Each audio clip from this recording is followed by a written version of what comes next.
Okay, so we've talked about some of the standing variations to make your standing workout a little more low impact. For those of you that choose to sit during your fitness drumming workout, I'm going to review a couple of the seated modifications so you can have some options on how to stay engaged on the lower part of the body while you're seated. Now, if there's any modifications that you did not see in the previous part of this video, definitely drop it in the comments and let me know if there's something that you would like to see that can help make your workout better for you. Okay, so seated position. When you're seated in the chair, you can do all the same arm moves that we do in the standing position. Now, the chairs that we typically use do not have arms on them, which is good because then that enables us to do a full rotation of our shoulder moves when we do shoulder rolls or arm rolls in this direction and the opposite direction. So that works well. If you need a little bit more room, you can always sit on the edge of your seat, and that is actually really great for core stability too, because it offers us an opportunity to focus on our posture while we're in the seated position. So when you are seated, let's make sure that we focus on having the shoulders back and rounded as opposed to slumping forward. So always be mindful that you're sitting upright and really engaging that core.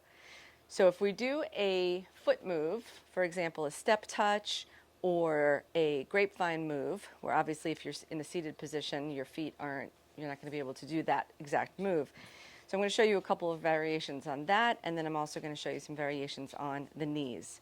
So with your feet kind of shoulder distance apart, as we are doing the moves, you can still be tapping the feet, right? So we'll often be marching if we're in the standing position, but if you're in the seated position, you can lift the heel and tap the foot, and that will give you the feeling of marching or walking.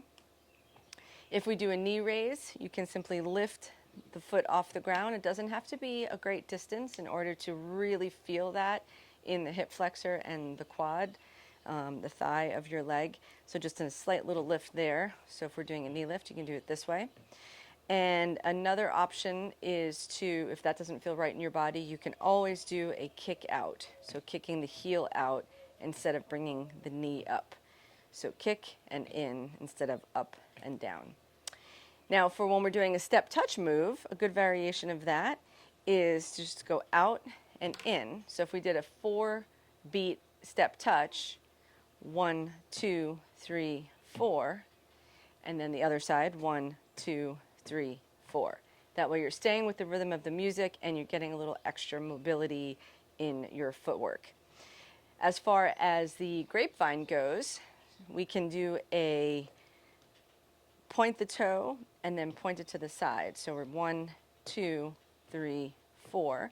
That'll give us a little extra working different muscles than we would if we were going this way. And you can really feel the difference too. Same thing on the other side. 1, 2, 3, 4.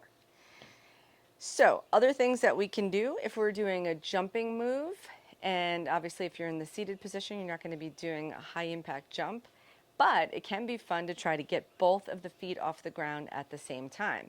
And that offers us an opportunity to focus on that core strength and balance. So if you just lift the feet up, that's like a jump. 1, 2, 3, 4. And by really engaging those stomach muscles, you can really feel a difference there. Another move you can do is a leg extension. So this could be in place of a leg curl, where you lift the foot off the ground and then actually extend the leg fully out. And that's going to give you a nice, some good work on the quad. That's what I'm trying to say. The leg extension is excellent work for strengthening those muscles all around the knee. And then finally, you can also do a calf raise. So that's just lifting up onto your tippy toes, and you can stay there, or you can just go up and down instead of a knee raise. So these are a couple different variations that you can do. Take it at your own speed, take it at your own tempo. There's ways to slow down your movement while still being in the flow of the rhythm. So if we're doing a fast beat,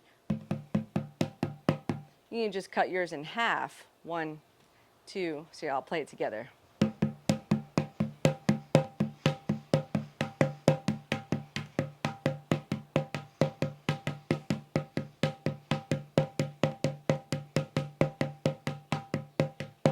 So you're still staying in the rhythm of the music, but you're just cutting your movements down a little bit slower to match your fitness level.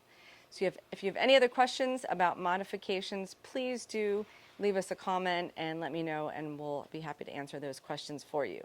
So now stay tuned. We're going to do a couple of practice songs for you so you can try out some of these new moves and modifications.